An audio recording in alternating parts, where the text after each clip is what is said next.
Well, yeah. Obviously, I wouldn't have brought it up had I lost. But I can't give away the farm there. I will. Yeah, I got buried the lead. But I will say it came down to the final putt on the 18th hole, and it was I had to sink my putt. Cliff had already he had already putted out. The guy that we were with, Brian had already putted out. They had tied, and Jared and I were both lying basically equal. And you had probably maybe a 5-foot putt. Oh, shut up. And I had about a 15-foot putt. And I'm like, I have to sink this. Yeah, but downhill. So he just kind of like... No, it was on a curve. It was like, anyway. It was in a canyon. He tried to hit it down the canyon. It was like the gutter of like a toilet ball. And I hadn't sunk a good putt all day. And I'm like, I need this. I have to sink this to win it. Sunk it. It just walked out. This was, just mind you, this was after a few holes back when I was in a sand trap right next to the green, and all I had to do was chip it up maybe about 15 feet onto the green. Instead, I decided to blade it out of the trap, over the green, over the grass, into the parking lot, and hit some guy's car who was in the car driving it away. He stopped. Don't worry. He stopped. Oh yeah, he stopped. He's like, "What the?" And I just go, "Quick! Somebody throw me a ball! Throw me a ball!" Well, and then 3 balls come back. I'm like, "That's too many! Too many!" I don't know, man. Somebody else. And I saw the guy because I heard someone yell, "Thanks a lot!" It's word of choice. And I was like, and he stopped. And I was like, interesting. So I was like, is it going down for real? Like what? You know what? It wouldn't be the first time. It wouldn't be the first time. But I was like, God bless him. Like obviously it was an accident, but God bless the guy for like getting out and telling us to stick it. And then I looked around, it's me, it's Jensen, it's Cliffy, it's an ex-Marine. I'm like, is he gonna come over and like do something? Or is he just gonna... So if he does, good on him. Like let's run it back. It's been too long. He just drove away. He yelled a few times, but he drove away. All right, enough about golf. Did anybody want to? Yes, I see your hand shooting up. Oh, thank you.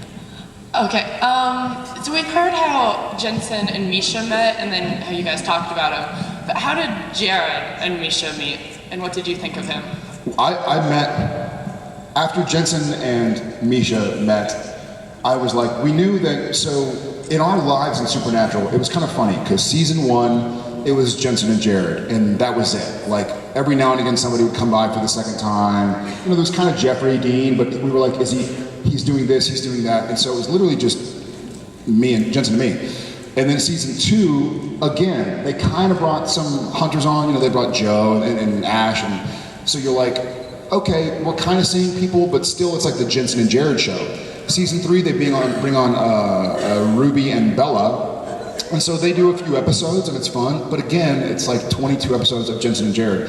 Season 4, we hear, you know what, it's not just guest stars, we're signing somebody to a year-long contract, and they're gonna be a part of the show. And it was like, friends, you know? And so Jensen shoots with him, and I'm like, hey, so what's the deal with this, Masha? Like, what? A, what kind of name is that? B, it's not even his name. Like, really? If you could pick a new name and that's what he picked?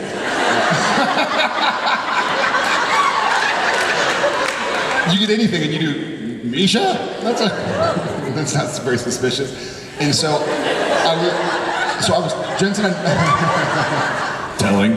I was talking to Jensen and I was like, so what's the deal with the new guy? Like, what's his story? Where's he from? Is he like from Russia? Or like, what is he Greek? Like, I don't know what Misha is. Is it a food item? Like, and so Jensen's like, yeah, man. And we're walking from like stage 3 to, so the way our studios is our trailers are over there. It's stage 1, stage 2, stage 3, and behind that is stage 4, which is like a wardrobe lockup. And so we're walking from stage 3, which is maybe a 120-foot walk back to our trailers. And Misha was there that day because he was shooting later. He was doing a wardrobe fitting or something. Not that he needed the wardrobe fitting in the first 8 years because he wore one thing, but he was there for some reason. And so we're walking and talking. We've just rehearsed. We're like going back to get our wardrobe on or something. And I'm like, so what's the deal with this guy? And Jensen's like, yeah, he's he's interesting, man. Jensen was still like, I don't know if I got a read on him. Like I think he's maybe method, and he's sitting right there, act normal. I was like, oh God. So we're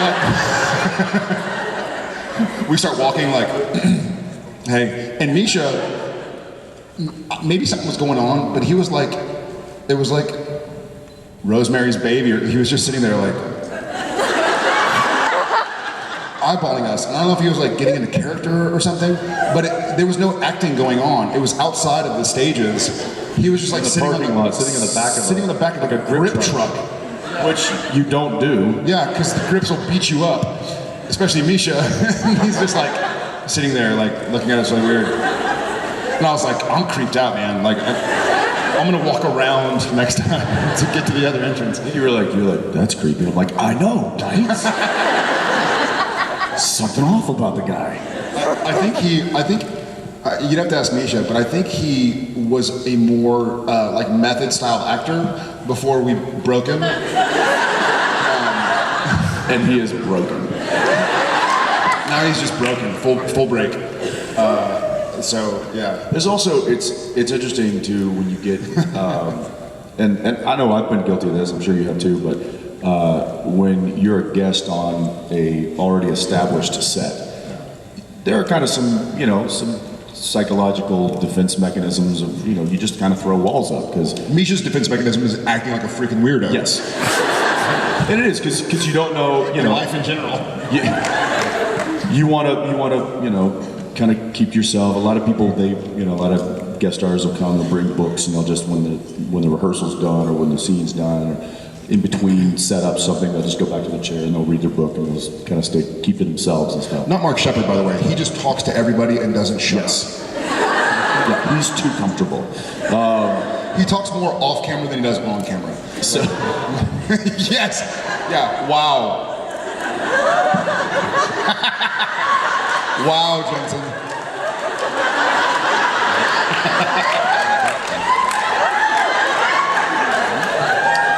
What do you do when you say that to your mom? Mom. Wow, Mom. I want Mo.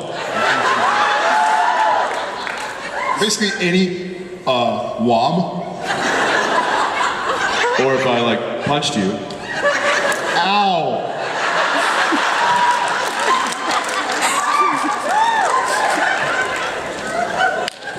And What's in your coffee? What's in my coffee? This is why Misha was just staring at us.